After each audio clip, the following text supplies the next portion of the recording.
Satan tomber du ciel. Il est tombé. Alléluia. Gloire à Dieu. Tendre Père, nous te bénissons. Nous sommes heureux ce matin, Seigneur. Tu es le Dieu de fidélité, Papa.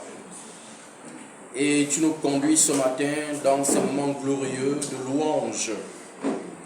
Louange adressée à ton Saint-Nom, Seigneur. Merci, Père, de recevoir ces louanges qui nous viennent du cœur. Merci, oh Dieu, pour cette danse que tu nous accordes ce matin. Oh, sois béni. Nos cœurs sont remplis de ta joie. Car c'est toi qui es notre joie, Seigneur. Père, nous te recommandons la suite de ces moments. Oh Dieu, viens nous conduire. Saint-Esprit, nous ne sommes rien de nous-mêmes. Viens nous parler. Viens, ô Saint-Esprit, accomplir la volonté du Père pour ces moments. Viens agir au milieu de nous, Saint-Esprit de Dieu. Merci Seigneur pour tes anges qui nous environnent. Merci pour leur ministère.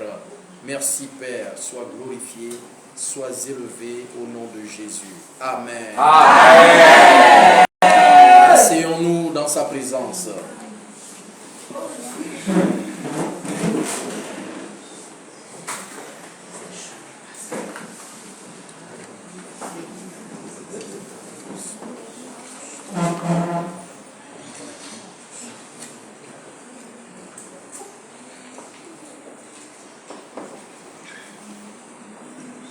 Donc dimanche dernier, nous avons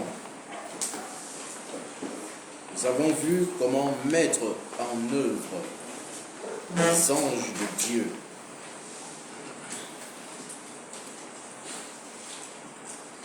C'était donc la deuxième et dernière partie sur le ministère des anges dans la vie des rachetés. Nous avons vu donc comment on peut mettre les anges à l'œuvre pour nos vies. Puisque la Bible nous dit qu'ils sont nos compagnons de service, puisque la Bible dit qu'ils sont envoyés vers nous pour exercer un ministère en notre faveur, en faveur de ceux qui doivent hériter le salut. Alléluia. Amen. Donc nous devons les connaître, ceux-là qui sont envoyés pour nous aider à agir, à travailler pour notre salut. Encore une fois, le salut n'est pas le simple fait d'aller au ciel. Le salut, c'est toute notre vie sur la terre avant d'aller au ciel. Donc, il faut que nous sachions mettre en œuvre ces anges-là pour que nous puissions marcher conformément à la parole de Dieu, conformément à la vie sur la terre. Amen. Amen. À l'œuvre, la première chose, c'est par la connaissance. Il faut d'abord connaître les anges et leur ministère. Connaître les anges et ce qu'ils peuvent faire en notre faveur. La connaissance. La Bible dit, vous connaîtrez la vérité et la vérité vous affranchira, vous rendra libre. C'est la vérité qui rend libre. Tant que tu ne connais pas la vérité, tu seras ballotté à tout vent de doctrine. Le diable va se jouer de toi et tu iras d'église en église. Tu iras de mosquée en mosquée. Tu iras de nganga en nganga, cherchant soit une guérison, soit le mariage, soit la délivrance. Or, la Bible t'a déjà donné tout ça, Dieu t'a déjà donné tout ça et c'est écrit dans la Bible. Si tu n'as pas cette connaissance-là, tu vas courir vers des hommes. Or, la Bible dit, malheur à celui qui se confie dans l'homme. Celui qui confie sa vie à un homme, qui prend sa vie là, il va raconter à un homme, voici mes problèmes, voici. Il dit malheur à celui-là.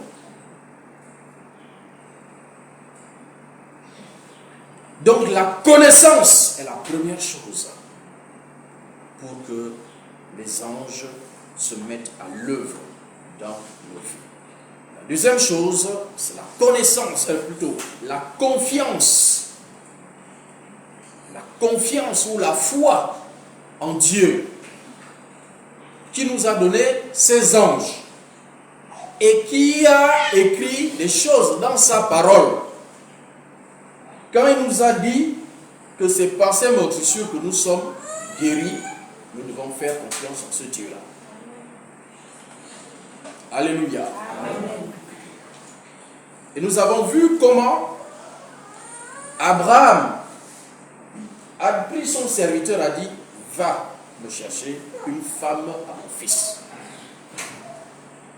Et son serviteur a dit, mais maître, comment je peux choisir ta femme, la femme de ton fils? Lui et moi, on n'a pas les mêmes goûts. Lui et moi, on n'a pas les mêmes goûts. Quand je vais arriver là, il y a beaucoup de femmes là-bas. Comment je saurais que voici celle qui correspond au goût de mon fils, de mon serviteur? Comment? Et Abraham lui a répondu, va simplement, il y a un ange qui va t'accompagner. C'est celui-là qui va t'aider à trouver la femme qu'il faut pour Isaac. Alléluia. Amen. Abraham a fait confiance à qui? Pas à son serviteur. Il dit, c'est mon ange, l'ange qui t'accompagne.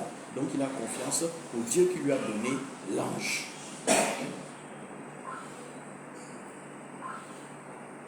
Sachant que Dieu ne peut pas lui donner une mauvaise femme.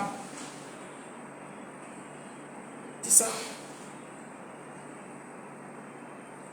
Abraham savait, puisque lui-même il a expérimenté ça. Lui-même. Dieu lui a promis l'enfant, l'enfant est venu. Et c'est celui-là qui doit se marier maintenant. Bien, mais quand tu as déjà vu la bonté de Dieu une fois dans ta vie, il faut garder ça pour toujours. Amen. Ça va te garder pour en avoir d'autres. Amen. Ça va te permettre d'avoir d'autres bontés de Dieu. Amen. Parce que tu as vu Dieu faire. Donc il fera encore. Alléluia. Ah oui. La confiance naît. Dieu m'a déjà fait ça. Donc il peut encore le faire. Amen. Il peut même encore faire plus. Amen. La confiance. La confiance. C'est pour ça que me surprend que quelqu'un qui a vécu la gloire de Dieu, qui a vécu l'amour de Dieu, se retire de l'église. Je ne sais pas comment, qu'est-ce qui se passe dans la vie de certaines personnes. Ils se retrouvent en train de raconter, ah oui, moi quand j'étais à l'église, ah voilà, j'ai vu ça, Dieu a fait ceci, Dieu a fait cela. Maintenant, tu es sorti pour quoi? Quand tu racontes ça, ceux qui sont là, est-ce qu'ils peuvent te croire? Ils s'interrogent. Si tu as vu ça, mais pourquoi tu es sorti de là? La Bible dit,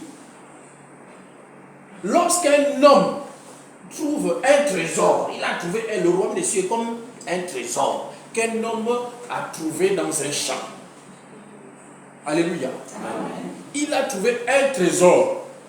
Et quand il a trouvé, il part, comme le champ ne lui appartient pas, il part et il va vendre tout ce qu'il a et il achète le champ pour que le trésor lui revienne. Il vend tout ce qu'il a. Ça veut dire qu'il perd tout. Il s'en fout de ce qu'il avait avant.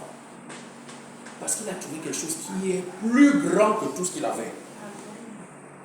Quelqu'un qui a trouvé un trésor à l'église, comment est-ce que tu peux partir de là encore? Comment tu peux tourner le dos à l'église, à Jésus-Christ, après avoir vu sa gloire, qui n'existe nulle part sur la terre là, qu'aucun homme ne peut te donner. Amen. Alléluia. Amen. Comment est-ce que c'est possible? Donc, il faut avoir confiance là. Il faut avoir confiance en Dieu. S'il a donné aujourd'hui, il donnera demain. Il donnera après-demain. Amen. Il donnera plus grand que ce qu'il a déjà donné. Alléluia. Amen. Donc, après la confiance, on a vu que les anges peuvent être mis en œuvre par la prière. La prière met les anges en mouvement. La prière, il faut que cette prière soit conforme à la parole, à la volonté de Dieu. Il faut qu'elle soit conforme. Il ne faut pas prier, Seigneur, vraiment, il m'énerve. Il faut lui ôter la vie. Il est méchant. Ça, ce n'est pas la volonté de Dieu. Seigneur, il faut me donner la femme là. Parce que son mari n'est pas bien. Il ne la mérite pas. Camarade, ça c'est pas une prière qui est conforme à la volonté de Dieu, qui est conforme à la parole de Dieu. La femme est déjà mariée, camarade. Il y a beaucoup de femmes célibataires. Demande pour toi. Amen. Dieu te donnera pour toi. Amen. Alléluia. Amen. C'est ça.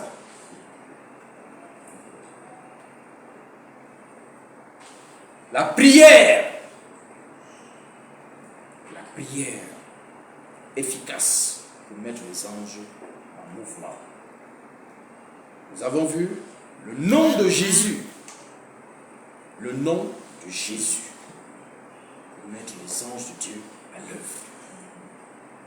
C'est pourquoi il dit dans Colossiens 3, verset 17, que tout ce que tu fais, en parole ou en œuvre, fais-le au nom du Seigneur Jésus. En parole ou en œuvre, quoi que vous fassiez, faites-le au nom du Seigneur Jésus. Au nom du Seigneur Jésus. Quoi que vous fassiez. Pourquoi? Pourquoi Dieu nous dit ça? Dieu sait pourquoi. Dieu sait pourquoi il nous dit ça. Il connaît le monde naturel, il connaît le monde spirituel. Il est l'auteur de toutes choses. Du visible, de l'invisible. Il sait ce qui se passe quand tu dis au nom de Jésus. Dieu sait, il le voit. C'est lui-même qui agit. Ce sont ses anges qui agissent. C'est le Saint-Esprit qui agit. Donc, tout ce que vous faites, quoi que vous fassiez, quel que soit, quoi que ça signifie, quel que soit ce que tu fais, en parole ou en œuvre, donc ce que tu dis à quelqu'un, attention, au nom de Jésus. Ce que tu fais, dis fais-le au nom de Jésus.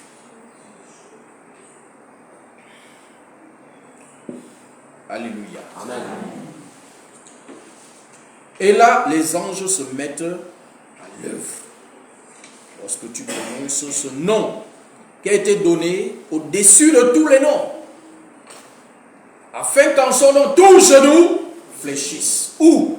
Dans les cieux, sur la terre, sous la terre. Tout genou, n'importe quel genou. Et toute chose a des genoux. Alléluia. Amen. Toute chose a des genoux. Il faut avoir foi dans ça. Toute chose a des genoux. La maladie a des genoux.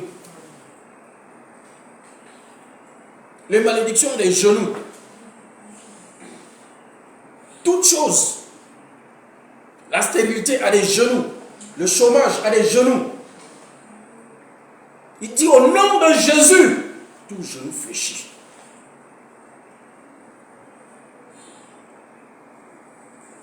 Ce matin, nous abordons un nouveau thème. Nous sommes toujours dans cette atmosphère de victoire. Nous sommes toujours dans cette atmosphère où nous apprenons des choses qui vont nous donner la victoire. Amen. Alléluia. Amen. Ça fait peut-être plus de 4 semaines que nous sommes sur ce type de message-là. Ah, bien aimé, si seulement tu pouvais prendre ça, aller à la maison, les appliquer. Si seulement tu pouvais appliquer ça, chaque semaine, on a une arme. Si toute la semaine-là, tu peux utiliser cette arme-là, toute la semaine, certainement, on aurait plus de témoignages ici. Chaque dimanche, on aurait plus de témoignages. On aurait plus de témoignages.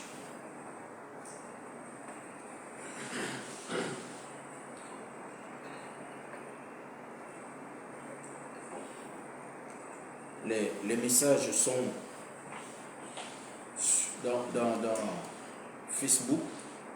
Il y a les vidéos pour aller réécouter, refaire les prières déjà faites pendant le culte. Tout est là-bas.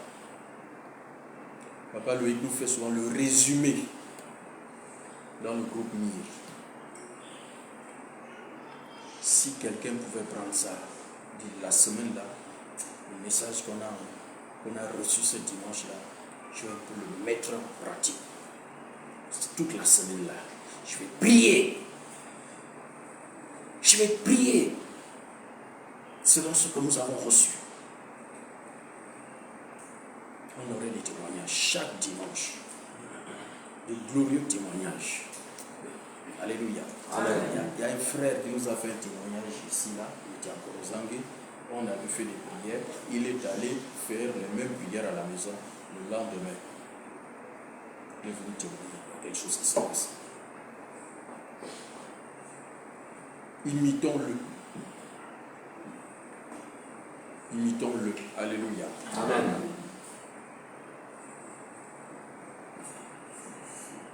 Prophétiser contre les forteresses de l'ennemi. Voici le thème de notre message. Prophétiser ou utiliser la prophétie pour détruire les œuvres ou les forteresses, les œuvres du diable, les forteresses de l'ennemi. Utiliser la prophétie ou prophétiser contre les forteresses de l'ennemi.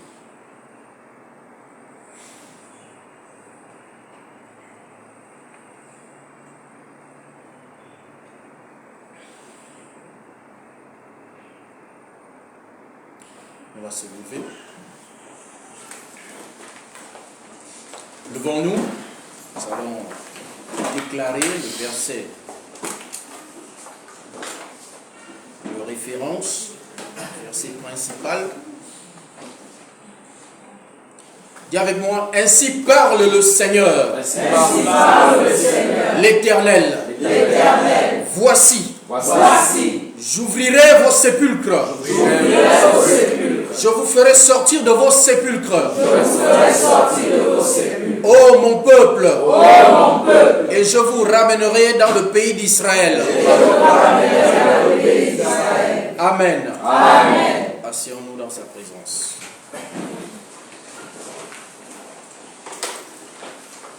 Prophétisez donc contre les forteresses de l'ennemi. Donc le verset de référence est donc Ézéchiel 37, verset 12. C'est ce que nous voulons proclamer. Ézéchiel 37, verset 12.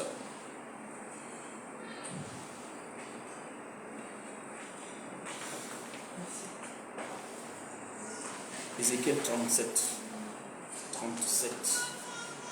verset 12.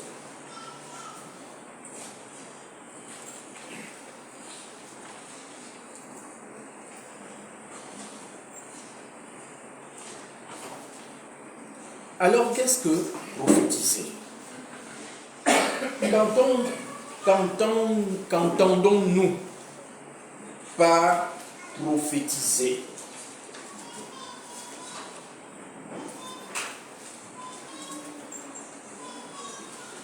La Bible dit que vous pouvez tous prophétiser.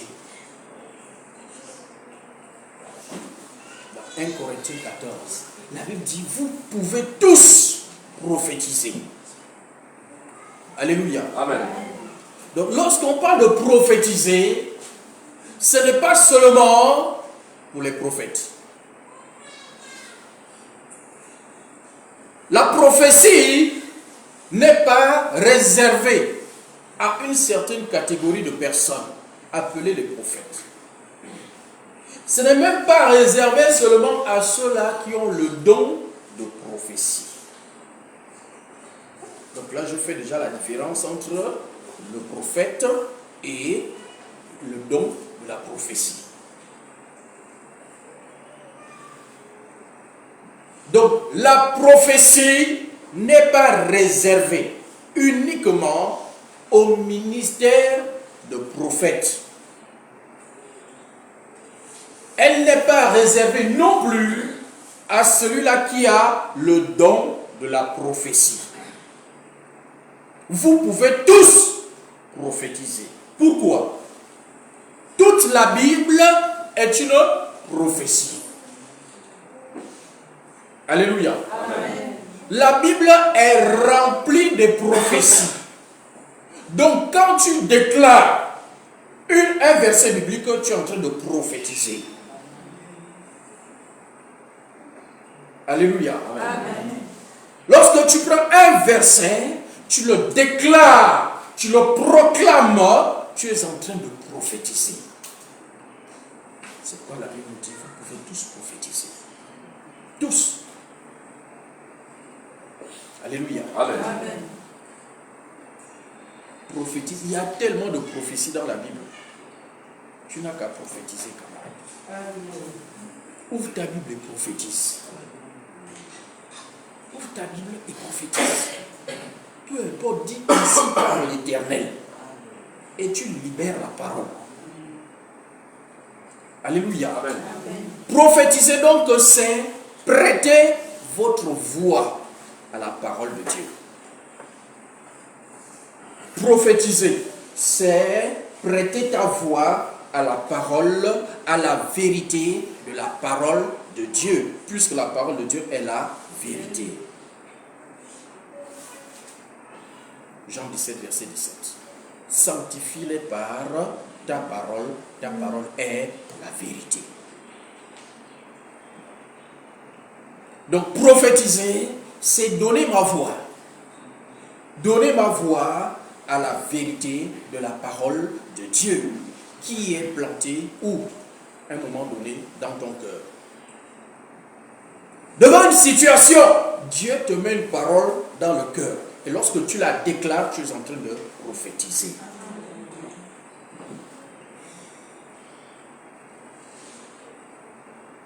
Et c'est quoi une forteresse? C'est toute situation désespérée. Toute situation désespérée qui semble humainement impossible à résoudre. Alléluia. Amen. Toute situation désespérée. Où tu regardes à gauche, tu regardes à droite, tu regardes devant, tu regardes derrière, tu dis là, je suis foutu. Je ne peux pas avancer. Et il n'y a personne autour de moi pour m'aider. Personne autour de moi ne peut faire quoi que ce soit. Là, il n'y a que la main de Dieu. Lorsqu'on se retrouve face à une telle situation, nous sommes face à une forteresse, qu'on appelle aussi une montagne. Alléluia. Amen. Ce sont des situations désespérées. Désespérées. Où tu n'as plus vers qui aller. Où tu ne sais plus où mettre ton espoir. La médecine a essayé, mais n'a pas réussi. Les langues ont essayé, ils n'ont pas réussi. Même les pasteurs ont essayé, ils n'ont pas réussi. Oui. Seul Dieu, Dieu qui est l'auteur de toutes choses, Dieu qui a les organes de rechange de toute personne. Amen. Alléluia. Amen. Amen. Exactement comme la maison Toyota a des pièces de rechange pour chaque véhicule qu'il a fabriqué. Amen. De même, Dieu a des pièces de rechange pour chaque individu qu'il a créé. Donc, devant ces situations-là, seul Dieu peut se lever, seul Dieu peut agir. Dieu maintenant, comment sortir? Comment faire en sorte que Dieu agisse? C'est par la prophétie. Le moyen par lequel Dieu peut passer, c'est par la prophétie. Lorsque tu te lèves et tu prophétises contre, tu prends une prophétie dans la Bible, tu prends le contraire dans la Bible, le contraire de ce que tu vis. Et tu le prophétises, tu le déclares. Dieu, qui veille sur sa parole, va agir. Alléluia. Amen. Matthieu, plutôt Marc, chapitre 11.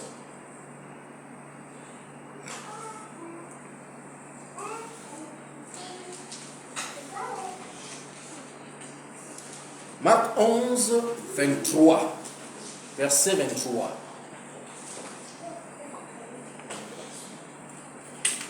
Marc chapitre 11, verset 23.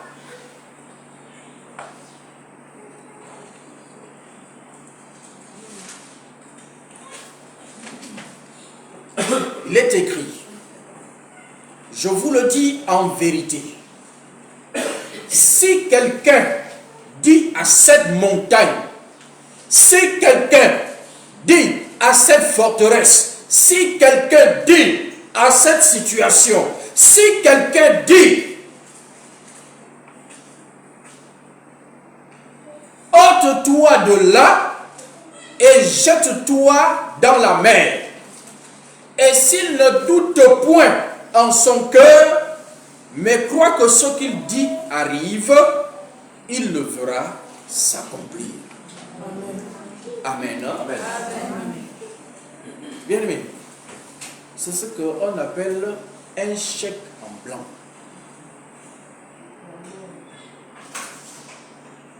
Un chèque, on te donne, voici le chèque. Le type, il met son nom, il remplit tout, il te dit, va toi-même, tu mets le montant. Et puis tu vas là-bas, tu vas prendre ce que tu veux. C'est ce que Dieu a fait là.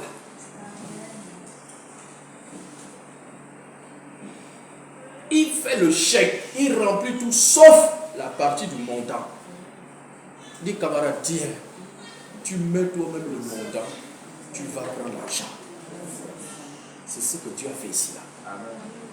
Si quelqu'un sur cette terre-là dit à une montagne, dit à une forteresse, dit au célibat, dit à qui?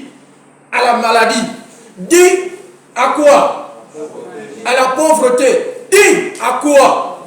Camarade, dis ton problème en même temps. Oh là là. C'est un chèque en blanc dont tu mets ce que tu veux. Amen. Si quelqu'un dit, pars de là, ôte-toi de là et va te jeter à la mer, s'il ne doute pas lui-même et croit que cela va arriver, alors cela, il le verra s'accomplir. Amen. Un chèque en blanc où il te dit, mets ce que tu veux dedans. Mets toute situation. Mets.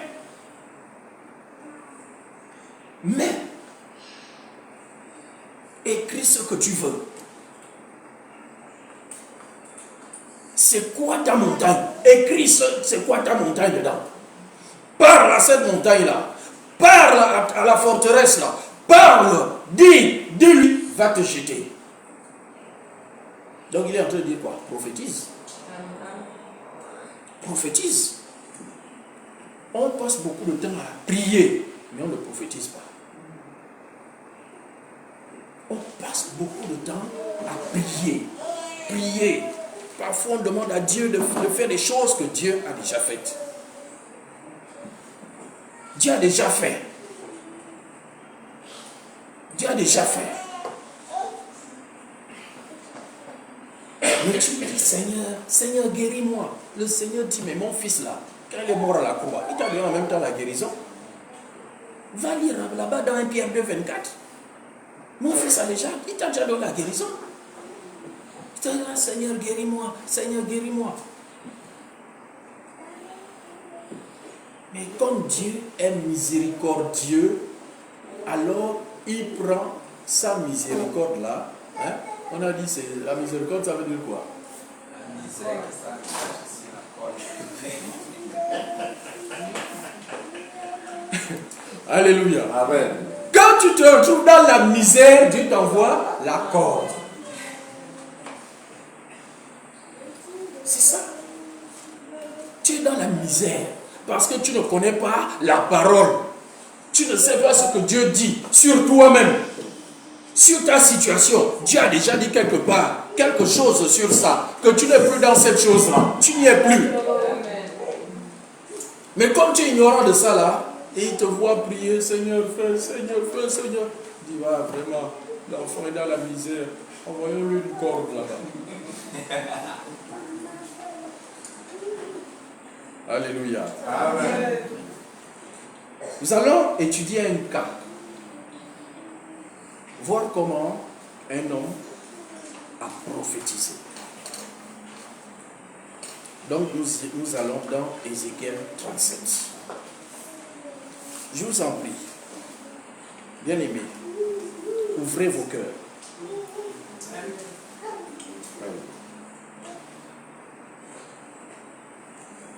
Je ne sais plus c'était en quelle année. J'avais prêché ce message dans cette salle. Dieu m'avait mis à cœur de prier pour certaines personnes qui étaient dans certaines situations. Et la semaine qui a suivi là, Dieu a agi. La semaine qui a suivi, on a appelé les gens, il faut venir travailler. On avait prié pour le chômage. On avait prié pour je ne sais plus quoi là. La semaine qui a suivi, les gens ont commencé le travail. Amen. Donc, ouvrons un peu nos cœurs. Disposons-nous un peu. Alléluia. Amen. Amen. Ézéchiel chapitre 37.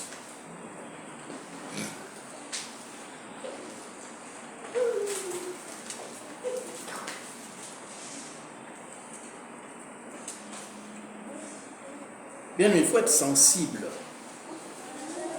Il faut comprendre les choses de Dieu.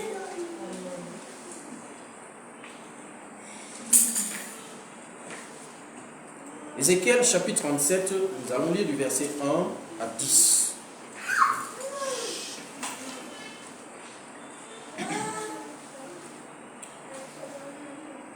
La main de l'Éternel fut sur moi. Et l'Éternel me transporta en esprit et me déposa dans le milieu d'une vallée remplie d'ossements. Il me fit passer auprès d'eux, tout autour.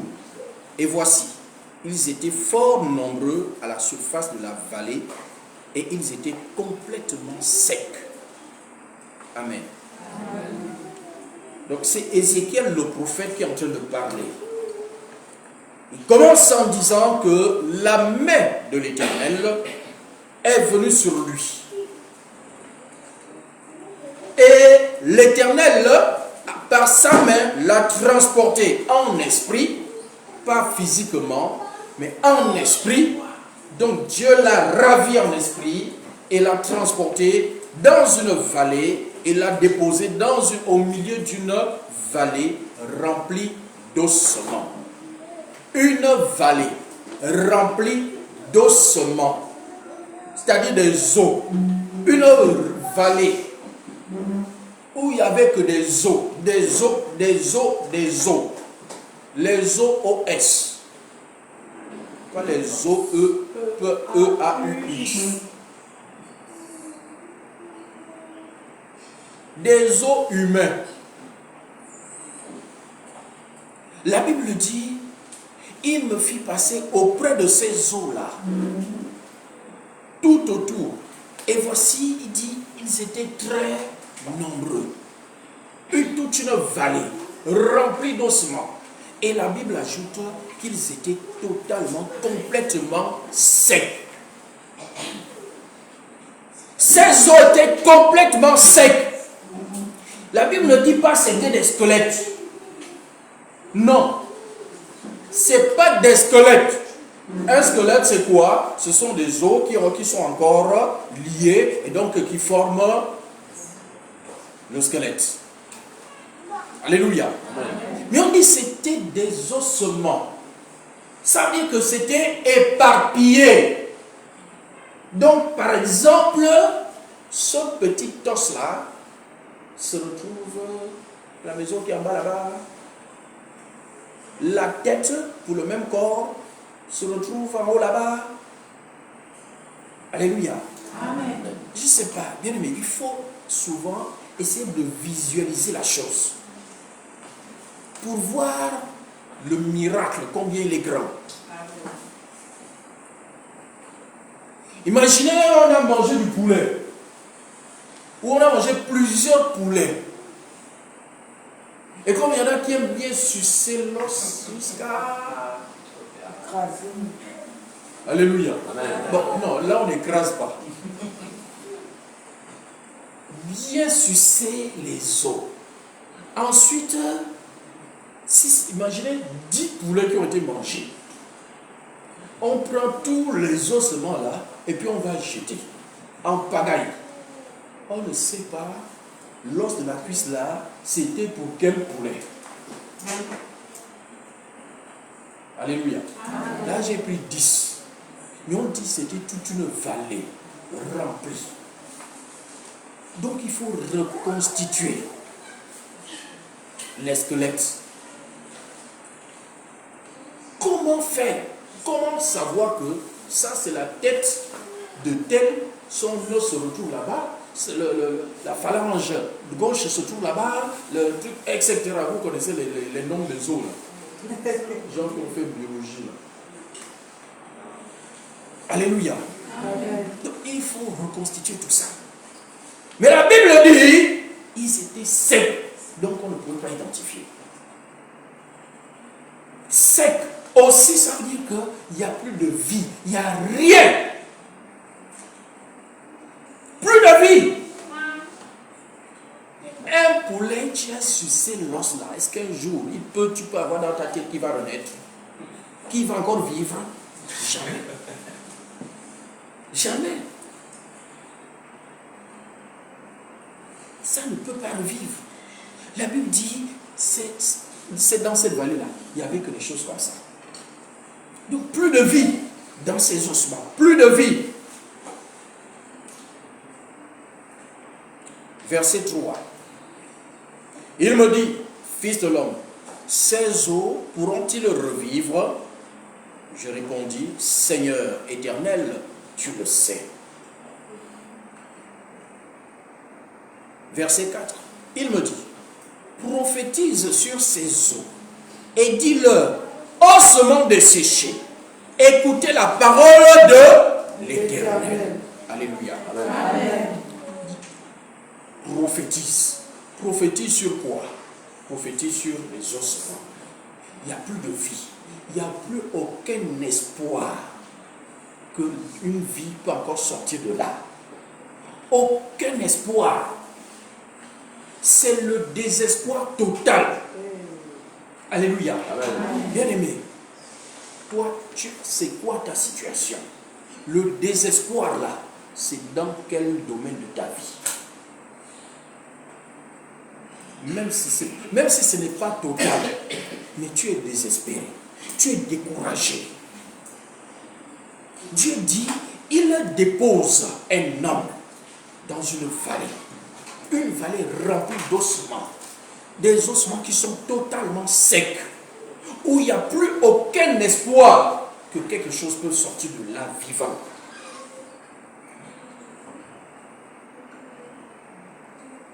Quel est le domaine de ta vie où tu dis que chez moi c'est sec, que là ça ne peut plus revivre, on ne peut pas l'exhumer, je ne peux même plus aller regarder ça, c'est pas la peine, je n'ai plus aucun espoir dans ça, je regarde déjà ailleurs, je cherche déjà ailleurs, je fais avec ce que Dieu me donne. Mais Dieu te donne même ce que tu as déjà perdu. Ce que tu penses avoir déjà perdu, Dieu te le donne. Alléluia. Oui. C'est quoi chez toi? Quelle est cette chose? Quelle est cette situation que tu traites de sèche? Que c'est déjà impossible. Mieux je cherche ailleurs. Mieux je recommence autre chose.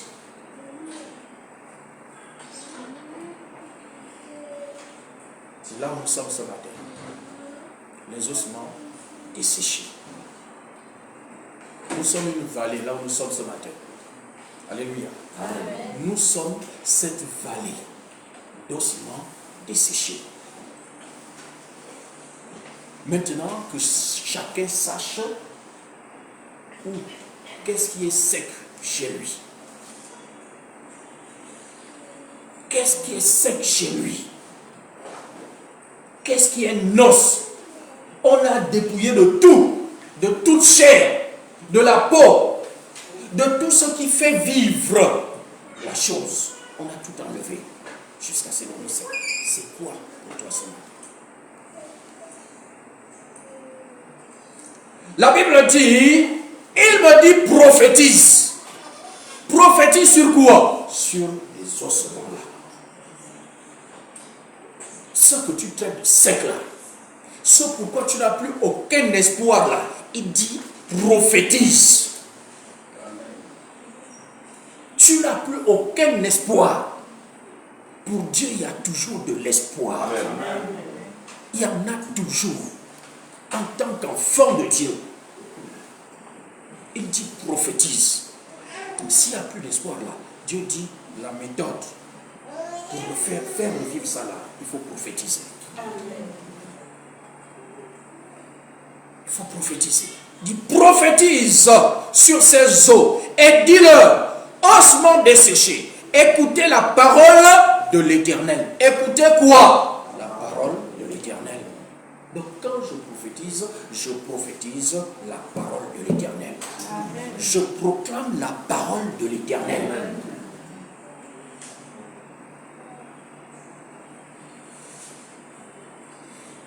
Écoutez la parole de l'Éternel. Ainsi parle le Seigneur, l'Éternel, à ses eaux.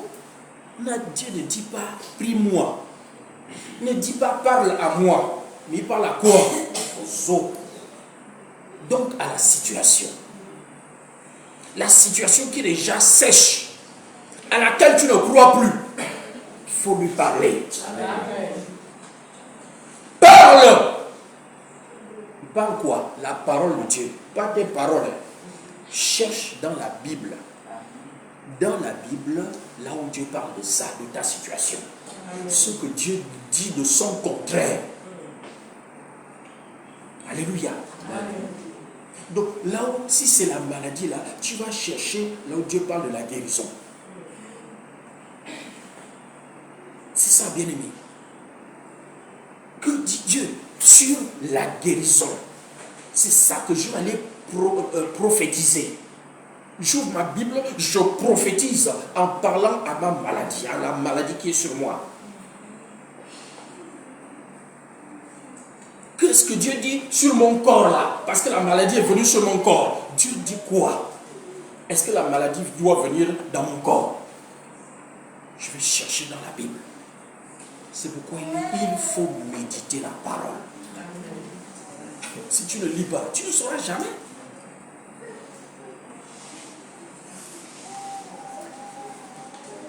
Alléluia. Amen.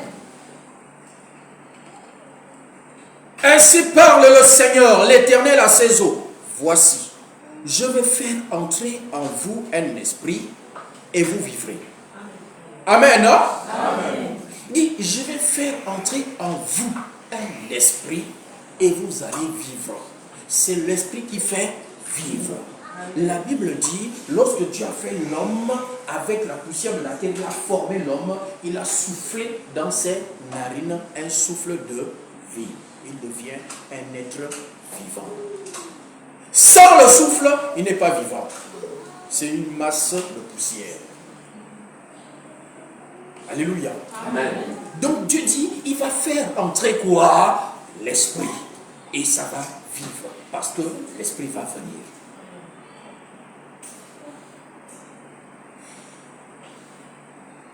Verset 6. Je vous donnerai des nerfs. Je vous donnerai des nerfs. Je ferai croître sur vous de la chair. Il est en train de faire quoi? Des étapes pour reconstituer d'abord le squelette. Ensuite, il faut mettre la chair, couvrir la chair, parce que c'est la chair qui vient se reposer sur le squelette. Alléluia. Amen. Il faut suivre le processus. Quand tu vas prier tout à l'heure, tu vas appliquer ça. Amen. Tu vas appliquer ça. Tu vas aller à la maison, tu vas appliquer ça. Donc Dieu va donner la démarche. Je vous donnerai des nerfs. Je ferai croître sur vous de la chair. Je vous couvrirai de peau. Je mettrai en vous un esprit et vous vivrez. Et vous saurez que je suis l'Éternel.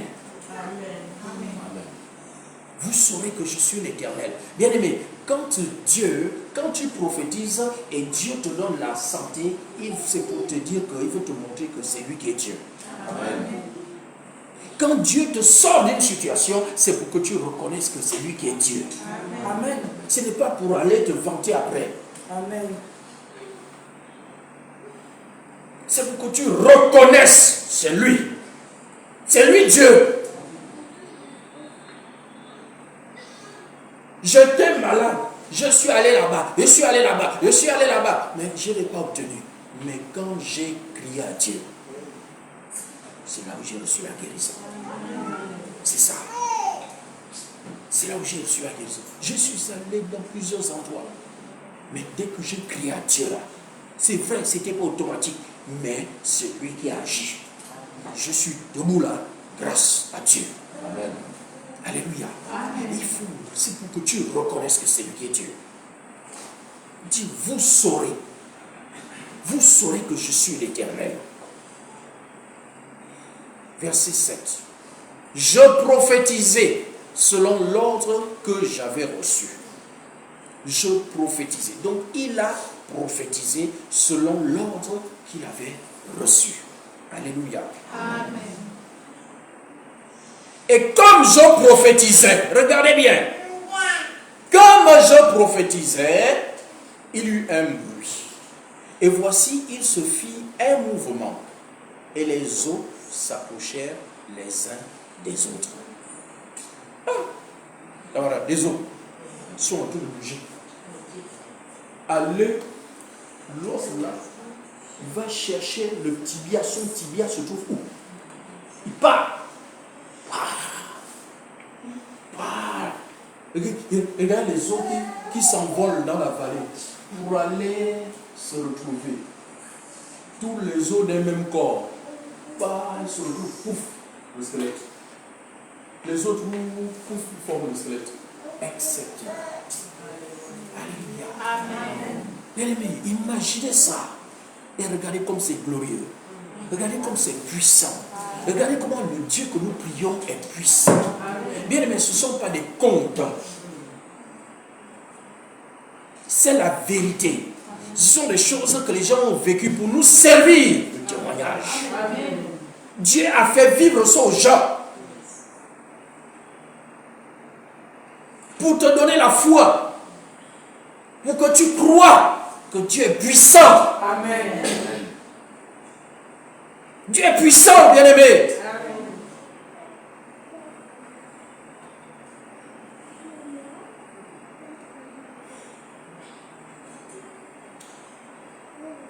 Il a prophétisé selon l'ordre qu'il avait reçu. Donc toi, tu vas prophétiser selon la parole qui monte à toi. Amen. Par rapport à ta situation. Le Saint-Esprit va te mettre la parole. Va mettre en toi la parole qui vient contrecarrer ce qui te détruit, ce qui te hante, ce qui te bloque. Il a prophétisé selon la parole. Et alors, il y a eu mouvement. Il y a eu mouvement parce qu'il a prophétisé selon la parole de Dieu. Alléluia. Amen. Par exemple, pour un couple, par exemple, qui cherche des enfants,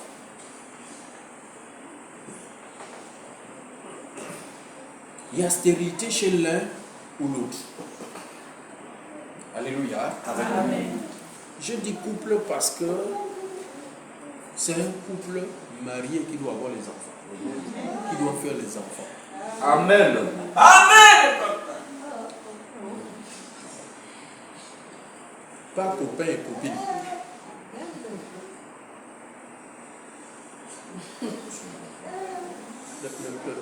L'évangéliste Chris Ndikoumana, ce qu'il a fait à la sœur, qui voulait qu'on prie pour qu'elle enfante. Il lui a demandé, tu es marié? Non. Bon, je ne vais pas prier pour toi.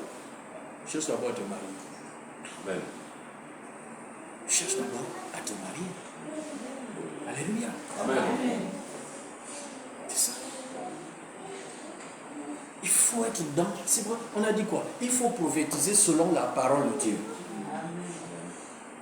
Là, tu n'es pas marié et puis tu veux prophétiser que tu vas avoir les enfants. Non. Là, tu n'es pas dans la parole, dans la volonté de Dieu. Ta prophétie ne marchera pas. Alléluia. Amen. Ah oui, ça ne marchera pas. Dieu veille sur sa parole. Donc, pour un couple qui cherche par exemple un enfant, lisons l'Exode 23, Exode chapitre 23. Il peut prophétiser ou elle peut prophétiser.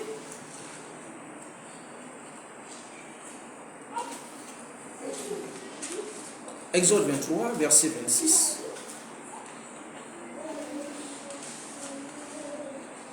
On prend quelques exemples comme ça, pour montrer un peu, et puis ça vous permet de noter lorsque vous allez prier vous-même.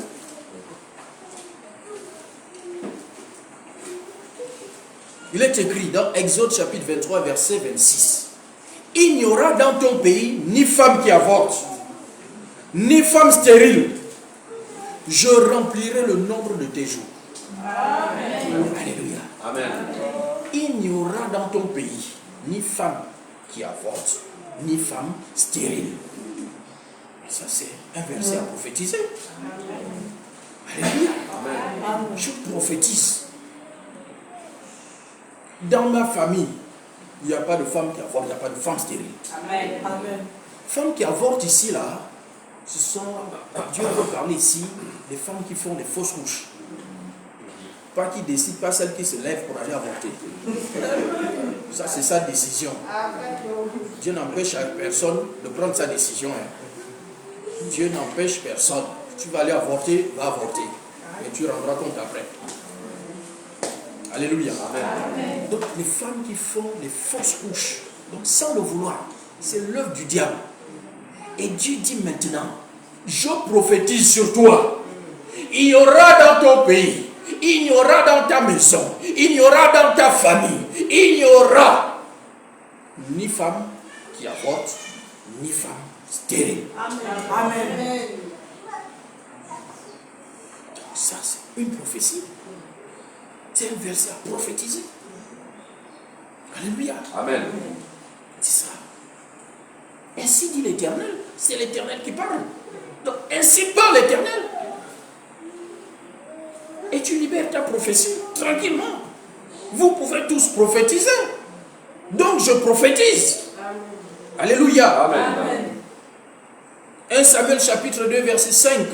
Là-bas, il est dit quoi? Il est écrit. Vous ne connaissez pas? Même la stérile enfante 7 fois. Même la stérile enfante 7 fois. Vous prophétisez ça? C'est la parole de Dieu. Même la stérile enfante 7 fois. Donc si tu as une fois, il te manque 6 fois. Amen. Il te manque 6 fois. Là, il n'est pas dit même la stérile enfante simplement. Il dit 7 fois. Donc il te manque 6 fois. Si tu as un seul. Amen. Amen. Alléluia. Amen. Voilà. Amen. C'est ça, camarade. Prends ces versets. Prophétise. Prophétise sur toi-même. Alléluia. Amen. Job chapitre 5. Job 5.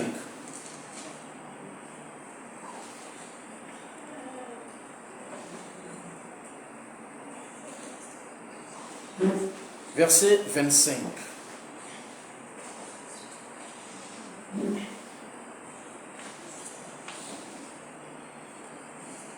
Job 5, 25. Il est écrit, tu verras ta postérité s'accroître et tes rejetons se multiplier comme l'herbe des champs. Amen. Alléluia. Amen. Si on t'a bloqué à 1 ou 2, tu prends ça. Amen. Il est écrit. Je prophétise. Je verrai ma postérité s'accroître. Alléluia. Et le nombre de mes rejetons se multiplier. Amen. Alléluia. Amen. C'est ça, bien-aimé. Prophétise. Amen. Prophétise.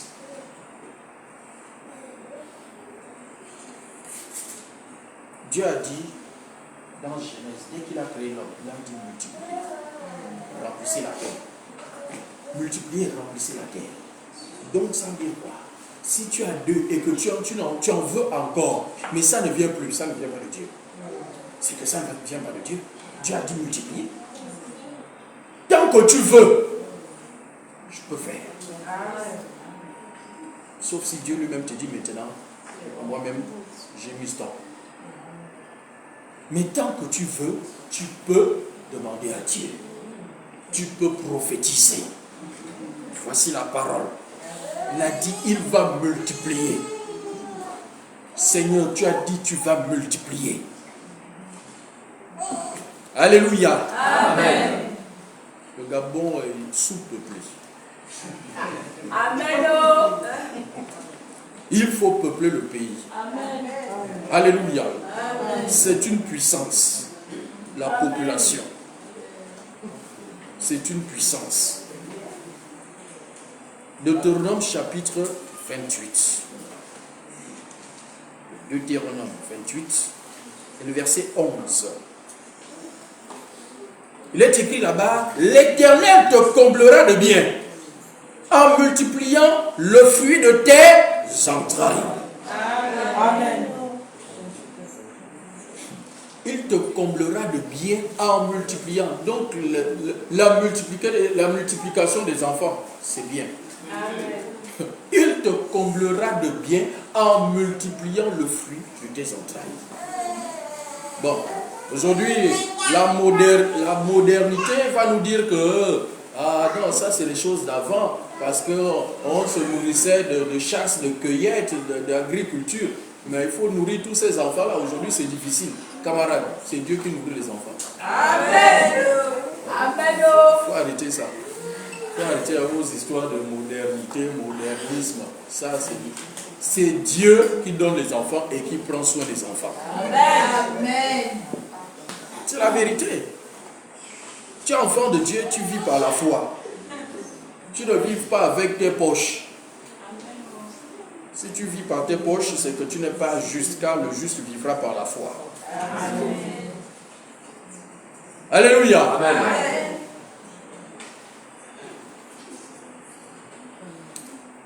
J'ai cherché les versets pour le chômage. Et d'abord, le mot chômage n'existe pas dans la Bible. Amen. Le mot chômage n'existe pas dans la Bible. Ça veut dire que ça ne vient pas de Dieu. Amen. Ça, il faut déjà se rendre compte de ça. Amen. Donc Dieu n'est pas pour le chômage. Amen. Dieu n'est pas pour ça. Ça ne vient pas de Dieu. Ça Amen. n'existe pas. De la Genèse à l'Apocalypse. C'est un mot qui n'existe pas. Il faut prendre conscience de ça. Amen. Donc l'état dans lequel je me retrouve aujourd'hui ne vient pas de Dieu. Après, il faut se fâcher. Donc ça vient de Satan. Si ça ne vient pas de Dieu, c'est que ça vient de Satan. Dieu n'a jamais parlé de chômage dans la Bible. Donc ce n'est pas normal que je me retrouve au chômage. Alléluia. Amen. Après, tu vas chercher maintenant les solutions. Tu vas chercher, si Dieu ne parle pas de chômage, ça veut dire que Dieu parle du travail. Amen. Dieu Amen. parle du travail.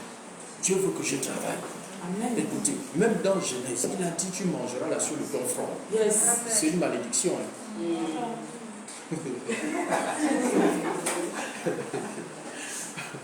C'est une malédiction. Il a dit ça à l'homme. Pourquoi? Parce que l'homme a... Vous voyez? Donc ne prends pas le verset là pour dire Seigneur, tu as dit que l'homme mangera la sueur de ton front. Dans ce cas, Dieu va te donner un travail rude, difficile. Tu travailles, mais quel est le salaire de ce travail? C'est compliqué. Voilà. Parce que tu as utilisé un verset qui est une malédiction. Alléluia. Amen. Il faut lire la Bible avec discernement, Amen. avec intelligence. Amen. C'est ça. Alléluia. Amen. Proverbe chapitre 12. Proverbe 12, verset 27.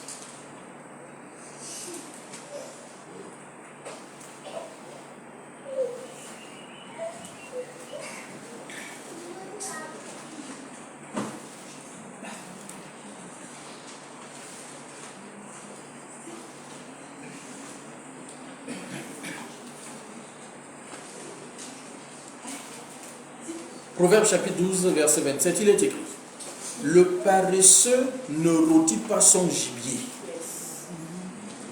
Le paresseux. Il ne fait pas d'effort. Il jette seulement le gibier dans l'eau, il met au feu. Et puis il mange. Il ne faut pas se compliquer la vie, non, c'est trop dur tout ça là. En tout cas, je mange. Ça a bouilli, c'est bon. Alléluia. Amen. Il ne perd pas du temps. Là, c'est le paresseux. J'aime lire les versets où Dieu On parle parle de de paresseux. paresseux. Oui.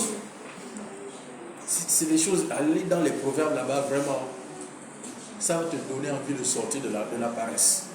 Amen. Tout ce que Dieu dit sur le paresseux. Le paresseux ne rôtit pas son gibier. Il jette au feu et puis il mange. C'est bon. Il n'assaisonne pas. Non, tout ça c'est compliqué. La partie qui nous intéresse. Mais le précieux trésor d'un homme, c'est l'activité. Amen. Le précieux trésor d'un homme, c'est l'activité. Ça dit que l'homme doit avoir une activité. Amen. Yes. Et l'homme doit avoir une activité. Amen. Quelle qu'elle soit. Donc si tu es au chômage, Seigneur, le précieux trésor d'un homme, c'est l'activité. Amen. Donc ça va à l'encontre du chômage. Amen. De la situation de chômage dans laquelle tu te trouves. Donc quand tu proclames ce verset, tu prophétises cette partie du verset là, ça vient briser le chômage. Alléluia. Ça vient briser le chômage. Le précieux trésor, la Bible dit précieux. Donc le travail est précieux. C'est précieux, il appelle ça un trésor. Le précieux trésor de l'homme, c'est l'activité. Donc la paresse là, c'est pas de Dieu. Le chômage n'est pas de Dieu. C'est pas la volonté de Dieu.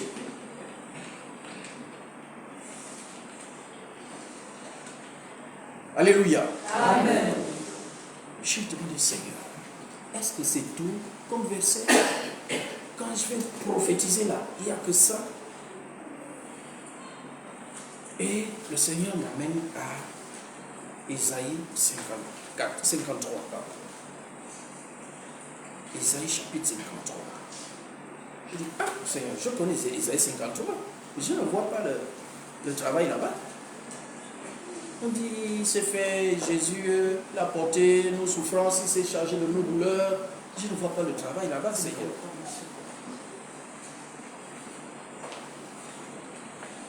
Et lisons le verset 5. Ésaïe 53, verset 5. Mais il était blessé pour nos péchés, brisé pour nos iniquités. Le châtiment qui nous donne la paix est tombé sur lui. Et c'est par ces meurtrissures que nous sommes guéris. Je dis, Seigneur, où est le travail dedans? Travail où dedans, Seigneur? Ça là, ça a brisé le chômage là comment? Il était brisé pour nous. Il était blessé pour nos péchés. Brisé pour nos iniquités. Le châtiment qui nous donne la paix est tombé sur lui. Et c'est par ces meurtrissures que nous sommes guéris. Dieu me dit, mais attends, quelqu'un qui est au chômage, il a la paix. Quelqu'un qui est au chômage, est-ce qu'il a la paix? Il n'a pas de paix. Il n'a pas de paix. Quelqu'un qui cherche, qui veut travailler. Pas quelqu'un qui est assis, il ne veut pas. Quelqu'un qui veut travailler. Il cherche, n'en trouve pas. Il n'a pas la paix. Il a une famille à nourrir. Elle a une famille. Même d'abord, même sans regarder la famille, elle-même d'abord. Personnellement, elle ne s'épanouit pas. Elle veut vivre comme les autres. Tu veux vivre comme les autres. Tu veux t'habiller. Tu veux manger à ta faim. Mais tu n'y arrives pas. Parce qu'il n'y a pas de salaire. Parce que tu n'as pas une activité. Tu n'as pas un précieux trésor. Il n'y a pas la paix. Dieu dit, voilà, le châtiment qui nous donne la paix est tombé sur Jésus. Proclame ça. Ceux qui trouvent ta paix là, c'est déjà tombé sur Jésus. Amen. Alléluia. Amen. Donc, le chômage là, c'est tombé sur Jésus. Donc tu n'as plus le droit d'être chômeur. Le chômage ne doit plus venir chez toi. Amen. Parce que Jésus a pris le chômage sur lui. Pour toi. Pour que toi tu aies du travail. Amen. Pour que tu aies une activité. Amen. Donc prophétise ça. Prophétise ce verset. Cette partie du verset. Alléluia. Amen.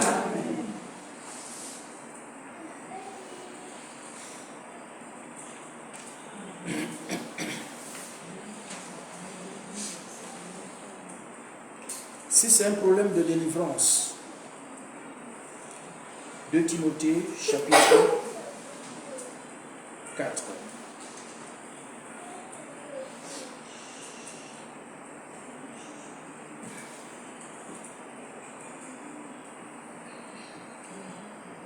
2 Timothée 4, verset 18.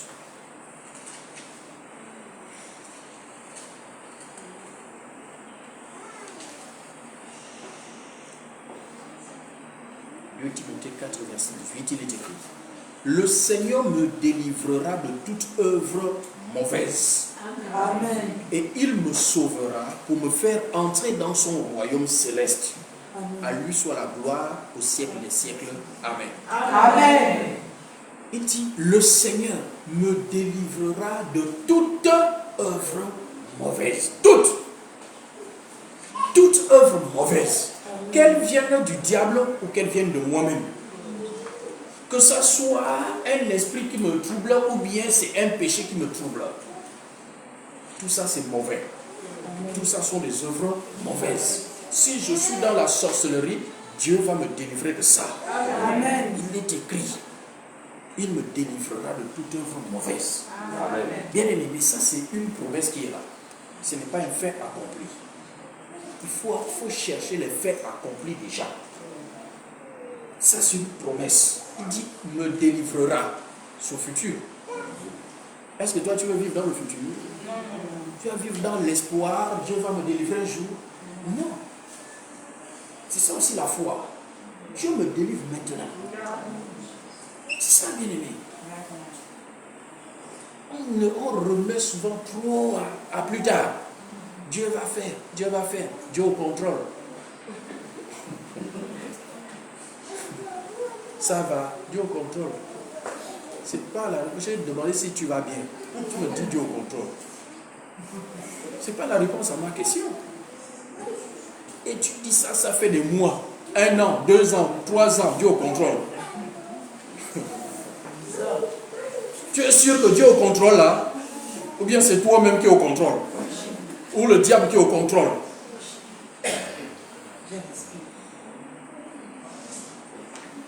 Les gens mettent ça sur les statues. Dieu au contrôle.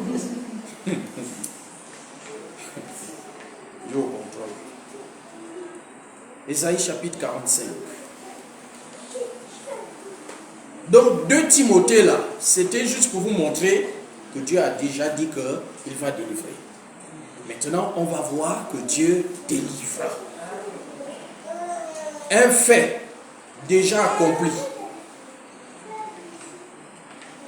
Ésaïe chapitre 45, verset 8.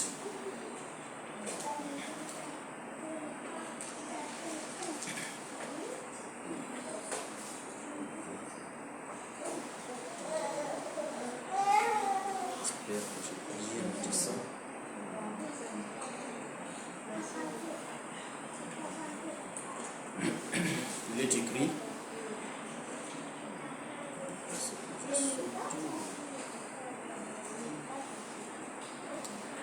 il est écrit que les cieux répandent d'en haut et que les nuées laissent couler la justice. Que la terre s'ouvre, que le salut fructifie et qu'il en sorte à la fois la délivrance. Moi l'Éternel, je crée ces choses. Alléluia. Amen. Bien aimé, il faut suivre. Je reprends le verset. C'est Dieu qui parle.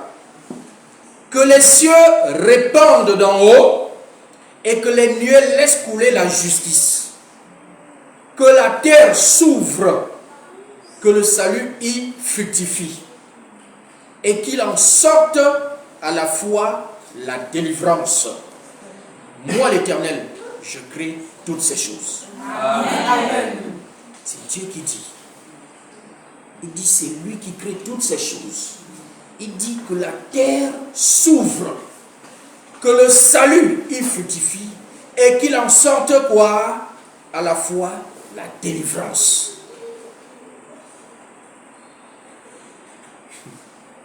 Là c'est au présent. Donc tu déclares ça. Que la terre, que de la terre sorte la délivrance. Ainsi parle l'Éternel.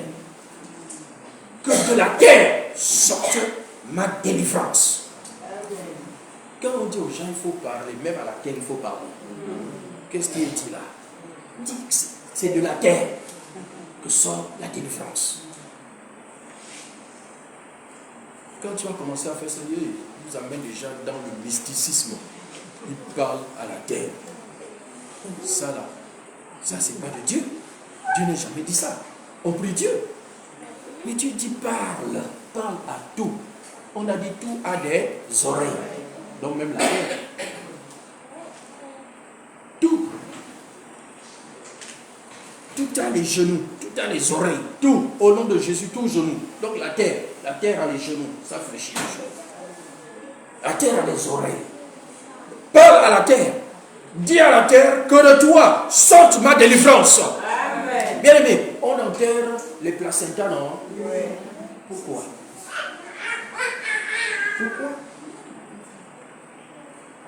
Pourquoi les gens enterrent les fétiches au sol? Pourquoi? Ce n'est pas pour cacher, camarade.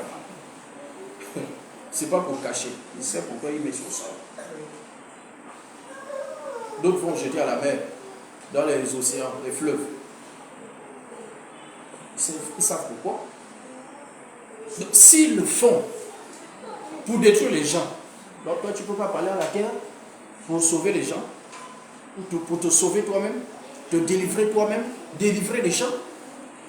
Dieu dit ici là, il faut parler à la terre et que de cette terre-là sorte la délivrance. Ta délivrance. Il faut ordonner à la terre que de ta terre, que de cette terre-là sorte ta délivrance. La terre de ton village, il faut parler. La terre de ton village, là où on a enterré ton placenta, ton placenta ou ton, comment on appelle ça, cordon ombilical. On a enterré ça là-bas. Avant d'enterrer, ils ont d'abord parlé. Qu'est-ce qu'ils ont dit? Qu'est-ce qu'ils ont dit quand ils ont parlé? Toi, tu étais bébé. Ils ont parlé puis ils ont enterré. Toute ta vie a été enterrée là. Dieu te dit maintenant, il faut parler. Tu as la connaissance maintenant.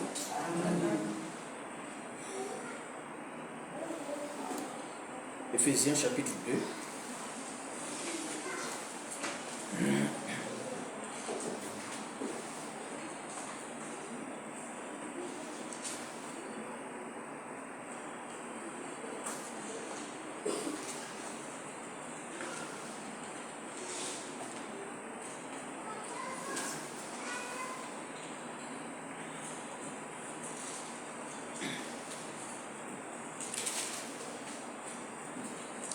Éphésiens 2, verset 6.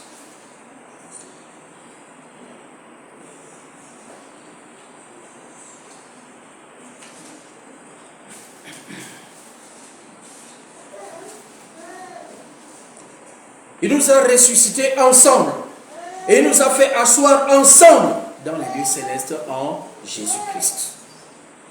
Dieu le Père nous a ressuscités ensemble avec Christ. Il nous a fait asseoir ensemble avec Christ dans les lieux célestes. Et dans les lieux célestes, aucun démon ne peut m'atteindre. Amen. Aucun diable ne peut m'atteindre. Amen. Alléluia. Amen. Donc il m'a délivré Amen. de toute œuvre du diable. Alléluia. Amen. Dit, il nous a transportés du royaume des ténèbres à son admirable lumière. Donc il m'a délivré du royaume des ténèbres. Donc je déclare, je prophétise ça. Je prophétise ce verset. Ainsi parle l'Éternel.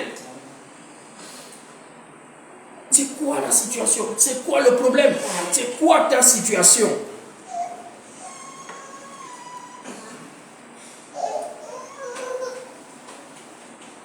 Alléluia. Amen. Ça, c'était quelques exemples que tu peux utiliser pour prier par rapport à ta situation. Si tu te retrouves dans une de ces situations ou toutes ces situations, il y en a.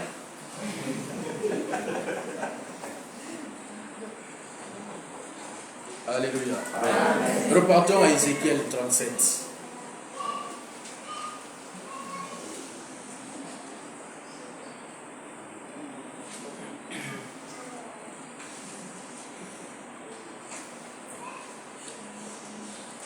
Lorsque Ézéchiel a prophétisé, au verset 7, je prophétisais selon l'ordre que j'avais reçu, et comme je prophétisais, il y eut un bruit, et voici, il se fit un mouvement, et les eaux s'approchèrent les uns des autres. Les eaux s'approchèrent les uns les autres. Les eaux bien-aimées, ce qui n'a plus de vie, ce que tu dis, ce n'est plus possible, ça ne peut pas. Oh, voici en train de bouger, la situation est en train de bouger, parce que tu as prophétisé. La situation est en train de bouger, les choses sont en train de se recoller d'elles-mêmes. Amen. Les anges se sont mis en mouvement parce que tu as prophétisé. Amen. Ce sont eux qui vont ramasser les os là-bas, tel os là-bas, l'autre là-bas, et puis ils mettent ensemble, ils forment le squelette. Alléluia. Amen. Regardez, c'est instantané. C'est instantané. Au même moment, il a prophétisé, au même moment, les choses ont commencé à bouger. Amen. Ce n'était pas... Bon, peut-être ça avec le temps, hein, ça va venir, avec le temps. Ça va s'arranger, avec le temps. Non, j'ai déjà prié, maintenant il faut être patient, hein, le temps d'accomplissement, hein, de la parole.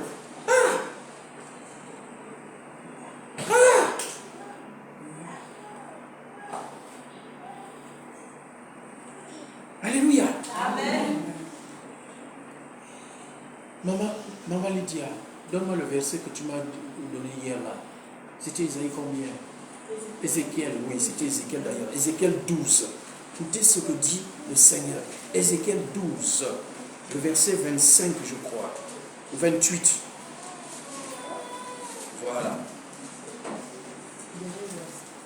Voilà, le dernier verset d'Ézéchiel, chapitre 12. Écoutez ce que dit Dieu. Écoutez. C'est pourquoi, dis-le. C'est pourquoi je vous dis. Ainsi parle le Seigneur l'Éternel. Il n'y aura plus de délai dans l'accomplissement de mes paroles. Amen. Il n'y aura plus de délai dans l'accomplissement de mes paroles. Les paroles de Dieu, il n'y a pas de délai. Amen. Aussitôt tu parles, aussitôt elle s'accomplit. Amen. La parole que je prononcerai s'accomplira, dit le Seigneur l'Éternel. Amen.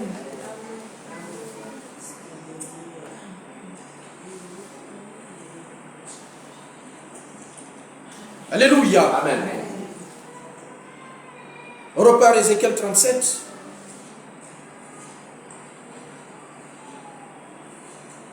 Verset 8. Je regardais et voici, il leur vint des nerfs, la chair crue et la peau les couvrit par-dessus. Mais il n'y avait point en eux d'esprit. Voici le squelette formé. Le squelette était formé, la chair est venue, les nerfs sont venus, la peau a recouvert le tout. La Bible dit, il n'y avait pas en eux d'esprit. Et ceux qui n'ont pas d'esprit n'ont pas de vie. Donc on avait maintenant quoi? Des cadavres. On est passé des ossements aux cadavres. Les cadavres maintenant, c'était des ossements éparpillés dans la vallée. Mais par prophétie, c'est devenu quoi? Des cadavres. Alléluia. Amen. Verset suivant. Il me dit, verset 9, prophétise et parle à l'esprit. Prophétise au Fils de l'homme et dis à l'esprit. Ainsi parle le Seigneur, l'Éternel. Esprit, viens des quatre vents, souffle sur ses eaux et qu'il revive. Amen. Camarade, il ne faut pas avoir un cadavre entre les mains. Donne-lui la vie. Amen. Prophétise. Il faut avoir une affaire qui ne vit pas. Tu as une entreprise, une petite affaire, un petit commerce, mais bon, c'est pour avoir quand même le pain, hein, pour avoir le pain pour les enfants. Camarade, il faut sortir de là. Amen. Il faut sortir de là. Il faut sortir de là. Pour avoir le pain. Dieu donne aux gens le pain sans ton travail. Pas sans ce petit commerce-là. Bien aimé, sortons de la médiocrité. Sortons du Dieu qui fait des petites choses.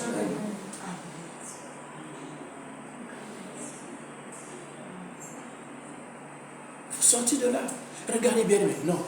Maman, je fais ton témoignage à ta place. Alléluia. Amen. Regardez, la plupart d'entre nous savons où vit Maman Emma. Regardez les clandos d'Awenji. Les clandos là. C'était un marché avant. C'était un marché. Pendant des années, depuis qu'elle vit là-bas, elle veut aussi avoir une petite place là pour faire aussi le commerce. Elle a vu toutes les mamans béninoises, les camerounaises, tous ceux qui sont là. Est-ce que vous pouvez me faire aussi une petite place là? Ils ont tout verrouillé. Dit non. Toute la place était occupée par nos frères expatriés. Elle aussi, elle voulait faire aussi un petit commerce.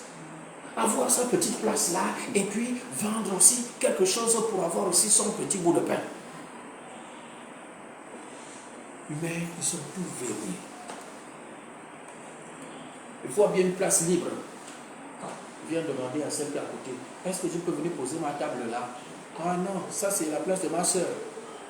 Mais la soeur là, on ne la voit pas. En réalité, la place est libre. Mais elle va chercher quelqu'un, sa soeur béninoise ou camerounaise, pour qu'elle vienne s'installer là. Une camerounaise ne doit pas être là. Bien aimé, Dieu a vu sa fille errer comme ça là. Dieu a vu sa fille errer. Et quand le CTRI est venu, bien aimé, nous avons prié pour que le CTRI vienne, non? Amen. Le CTRI est venu. Ils ont cassé tous les commerces là. Seuls les clandos restent. Tous, ils ont cassé. Camarade, elle est venue là, pris sa table. Elle est venue occuper l'espace, elle seule.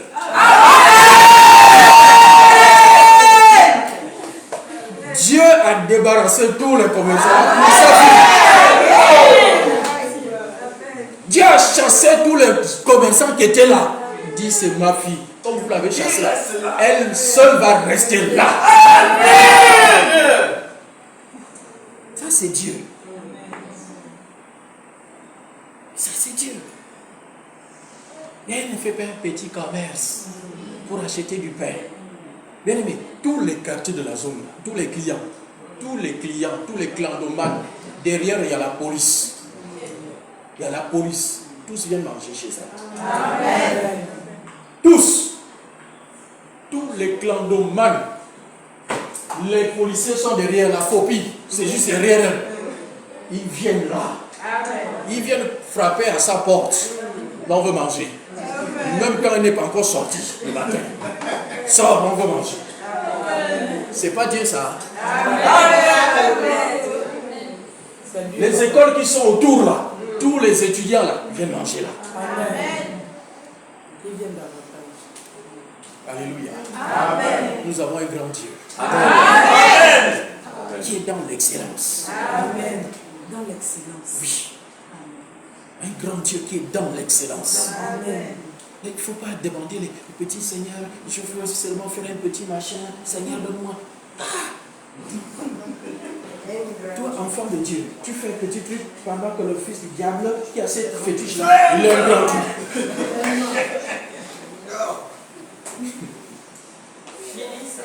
C'est fini. Le petit truc là, ça c'est un commerce, mais qui n'a pas de vie. Il n'y a pas d'esprit en lui. Chaque jour tu te lèves, ton bénéfice c'est 1000 francs. Toute la journée tu vas. Toute la journée. Tu se quittes là, 19h, 18h, avec 1000 francs. Ça, c'est la médiocrité.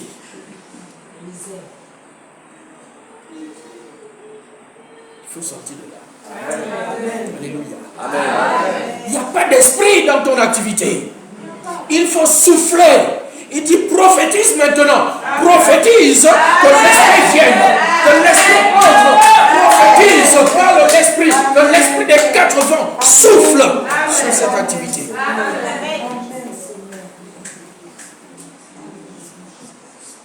Je prophétisais selon l'ordre qu'il m'avait donné.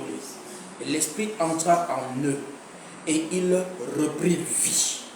Et ils se tinrent sur leurs pieds.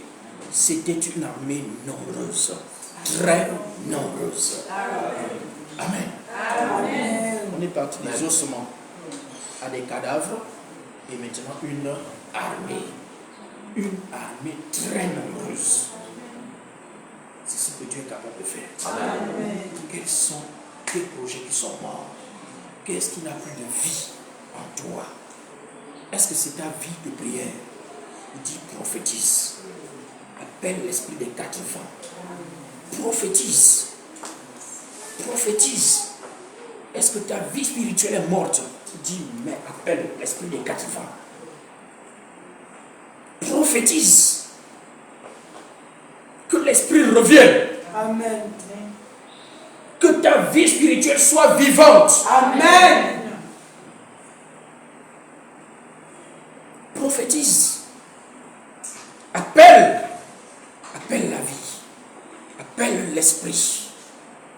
Appelle. Alléluia. Amen. Amen.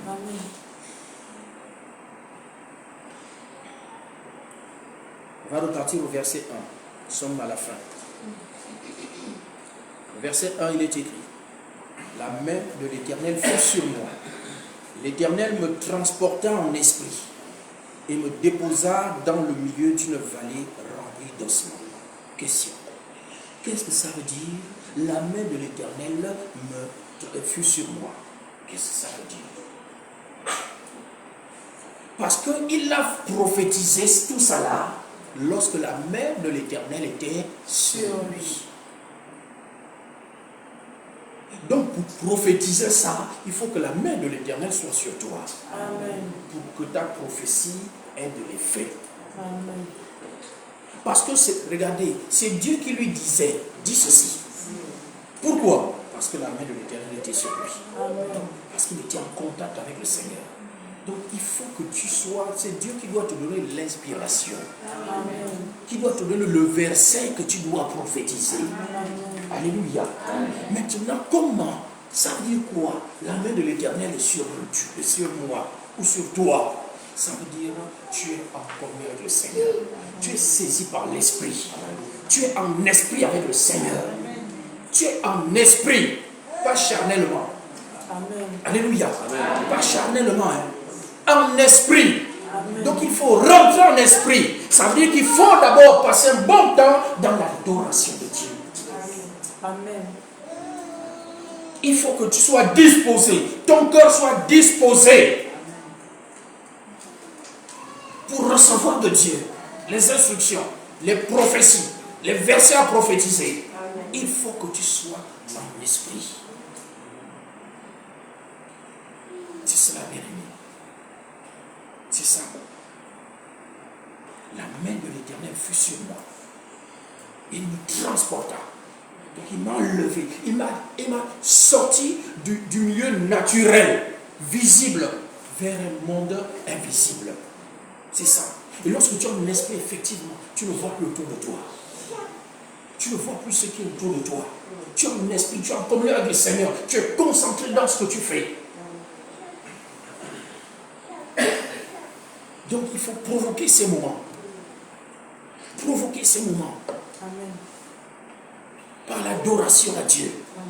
La prosternation. Amen. C'est ça. Il faut que tu rentres dans l'intimité avec le Seigneur. Dans la communion avec le Seigneur. Il faut que tu rentres en communion avec le Seigneur. Ne prophétise pas sur ça comme ça, charnellement. Non. Non. Il faut prendre le temps d'abord. Le temps que le Saint-Esprit s'installe. Le Saint-Esprit s'installe. Au milieu de nous, il faut que l'Esprit de Dieu descende. Amen. Et lorsque nous serons dans cette atmosphère, alors tu peux prophétiser. Tu peux commencer à prophétiser. Dieu mettra les mots dans ta bouche. Dieu mettra, l'Esprit du Seigneur qui est là, va mettre les paroles. Et donc, il est important d'être sensible à l'Esprit. Il faut avoir une sensibilité spirituelle. Pour entendre la voix de Dieu, pour ressentir la présence de Dieu.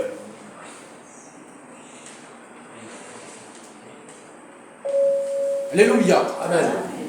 Et nous allons entrer dans ce moment, dans cette communion avec le Seigneur. Maman Estelle, si tu peux nous lancer encore le premier cantique là, les anges, les chérubins.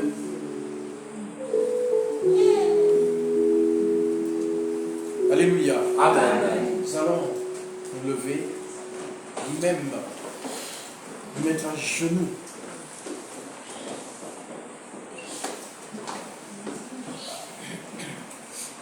Les séraphins et les archanges, tous les jours, chantent tes louanges, et les vieillards autour de ton trône se prosternent et t'attendent. Les séraphins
Lebroso,